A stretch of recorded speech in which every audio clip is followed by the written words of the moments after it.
नित्या तेजी से घूमती हवा में खड़ी है और उसका सब कुछ उड़ा जा रहा है और वो कुछ भी पकड़ नहीं पा रही है।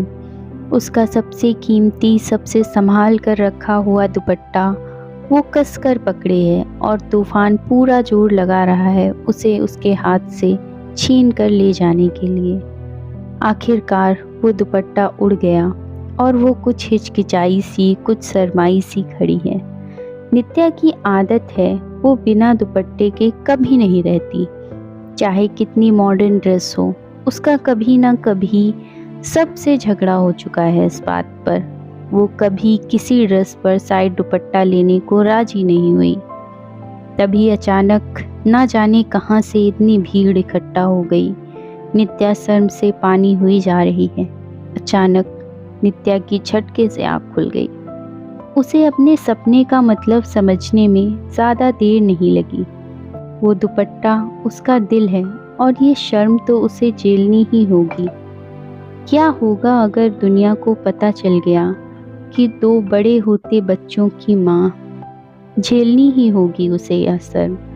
उसके पुलकित के साथ वो इंटीमेट पल, वह सुखद पल अगर सबके सामने आ गए।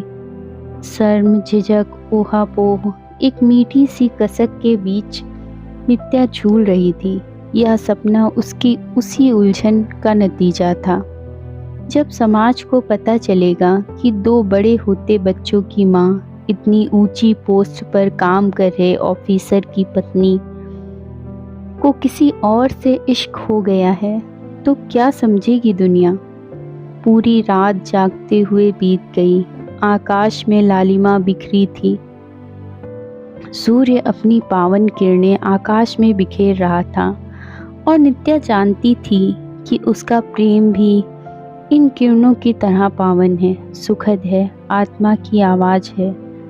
तो उसे इसे स्वीकार करना है। फ़ोन की घंटी बजी और नित्या ने बिना किसी अंतर्द्वंद के फ़ोन उठाया। जी, मैंने तय कर लिया है, मैं आपको कुछ भी नहीं दे सकती। आपको जो भी करना है आप कर सकते हैं। ब्लैकमेलर से शांत आवाज़ में यह कहने के बाद नित्या का मन बहुत हल्का हो गया। वो मन ही मन दोहराने लगी कि उसे पति अशोक से क्या बात और कैसे करनी है।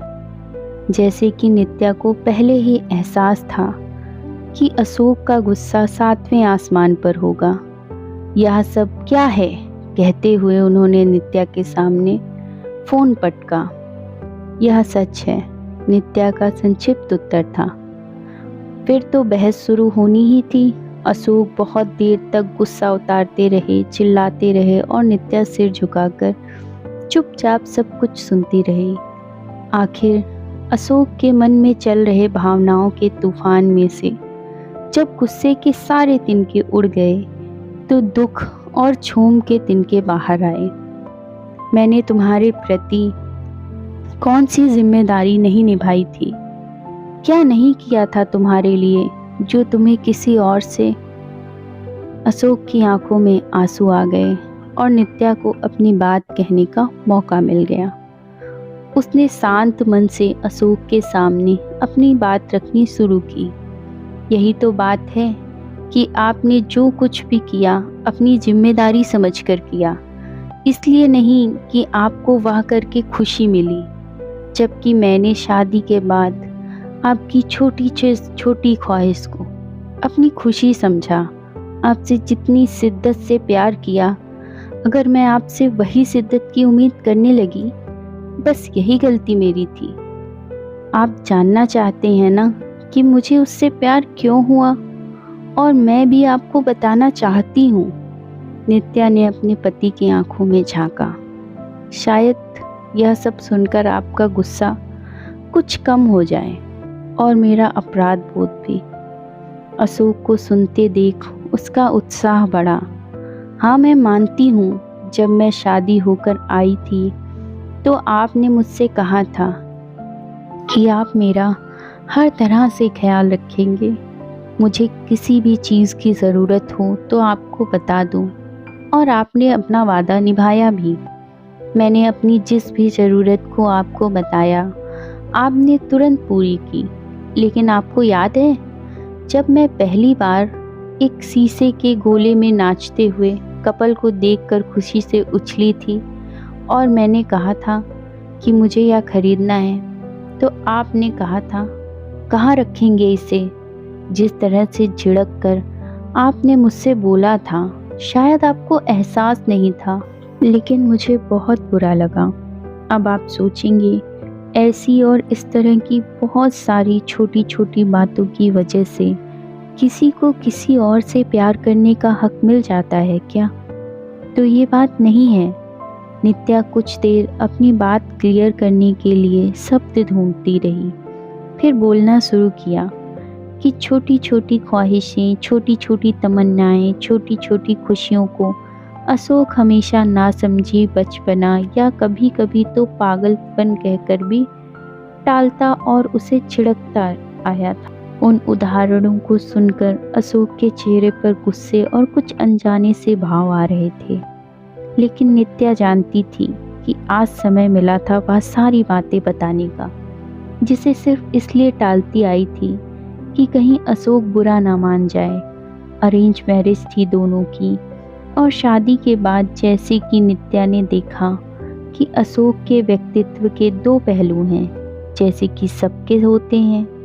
वह समझदार, ईमानदार और भला आदमी था।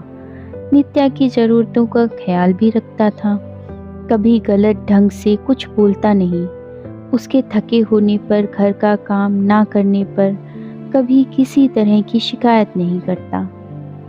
अगर यह कह दे कि आज मैं थकी थी, मैंने खाना नहीं बनाया, तो खाना बाहर से आ जाएगा या फिर अशोक खुद बना लेगा। जरूरी कपड़े नहीं धुले तो वह गंदे पहन जाएगा या खुद धुल लेगा। नित्या ही नहीं, रिश्तेदारों का, समाज का, पर्यावरण का, हर एक चीज़ का ध्यान रखना और किसी से भी जबरदस्ती बिन मतलब लड़ाई ना करना अशोक की आदत थी। भले ही उनकी शादी में कुछ भी रोमानी ना था, कभी भी अशोक ने यह नहीं कहा कि वह उससे प्यार करता है।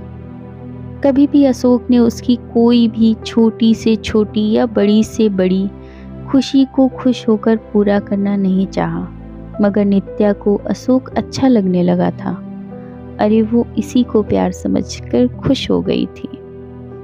अगर वह उसकी ज़िंदगी में ना आया होता, और अगर ऑफिस में जब पहली बार नित्या ने उससे अलग तरह की मिठाई के बारे में बताते हुए ये ना कहा होता कि वह उसे इतनी अच्छी लगती है, खाने का बड़ा मन करता है, लेकिन उस एरिया में जाना होता ही नहीं। अब दूसरे दिन अपने घर से 5 किलोमीटर दूर उस दुकान से वह मिठाई लेकर ऑफिस आ गया था।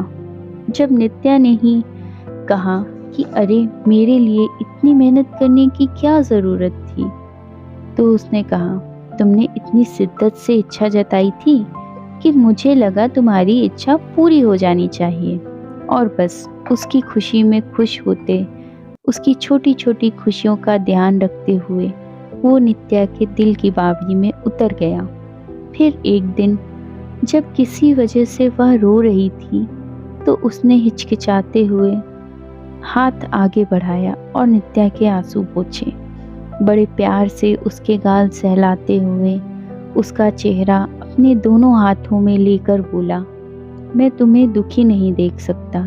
मैं चाहता हूँ तुम हर समय खुश रहो, एकदम हंसती चहकती रहो, तुम्हारी सारी ख्वाहिशें पूरी हों, तुम्हारी सारी तमन्नाएं पूरी हों। पता नहीं क्यों, पर तुम्हारे चेहरे पर जरा भी उदासी मुझे बिल्कुल अच्छी नहीं लगती। यह कहते हुए उसने नित्या को अपनी बाहों में भर लिया। नित्या को भी लगा जैसे वह महीनों से इसी पल का इंतज़ार कर रही हो। उसके सीने में सिर छुपाए वह देर तक रोती रही। फिर उसने नित्या का चेहरा अपने सीने से अलग कर फाइनली आंसू पोंछते हुए उसके बालों पर एक चुंबन दे दिया था। जाने किस दुश्मन में उनका यह वीडियो बना लिया और ऑफिस की कॉन्फिडेंशियल जानकारियां उसके बदले में मांगने लगा। कहने लगा, अगर ऐसा नहीं हुआ तो तुम्हारा वीडियो सोशल मीडिया पर वायरल कर दिया जाएगा। नित्या उस दिन के बाद यूं ही अपसेट थी। अपने दिल को जानकर, अपने दिल को समझकर उसके लिए यह गिल्ट कम बड़ा नहीं था कि वह शादीशुदा होते हुए, इतने अच्छे पति के होते हुए किसी और को दिल की गहराइयों से चाहने लगी है। वह उसके सीने से लिपट कर रो सकती है, उसके चुंबन लेने पर खुश हो सकती है। और अब यह वीडियो का वायरल होना, यह सारी बातें नित्या ने अशोक के साथ शेयर किया कि उसकी ज़िंदगी में अशोक के अच्छे होने के बावजूद कहाँ और क्या कमी थी। उसने शेयर किया कि इंसान दिल की गहराइयों से चाहता है कि कोई उसकी हंसी पर निछावर हो, कोई उसकी इच्छाएं पूरी करने की तमन्ना रखे। हर जगह अपनी तमन्ना पूरी हो जाती है। ऐसा कोई इंसान मिल जाता है तो उससे प्यार हो जाता है। उसके बाद गहरी सांस लेकर बोली, मुझे नहीं पता कि मुझे आगे क्या करना है। मुझे नहीं पता कि इन बातों के लिए आप मुझे कभी माफ़ करेंगे या नहीं, लेकिन मैंने बस वही किया जो मेरी ज़मीर ने कहा। अशोक ने महसूस किया कि उसका गुस्सा शांत हो चुका था, लेकिन उसके मन में एक तूफान आया हुआ था। क्या उसे नित्या को माफ़ कर उसके प्यार को हासिल करने की कोशिश शुरू करनी है, या फिर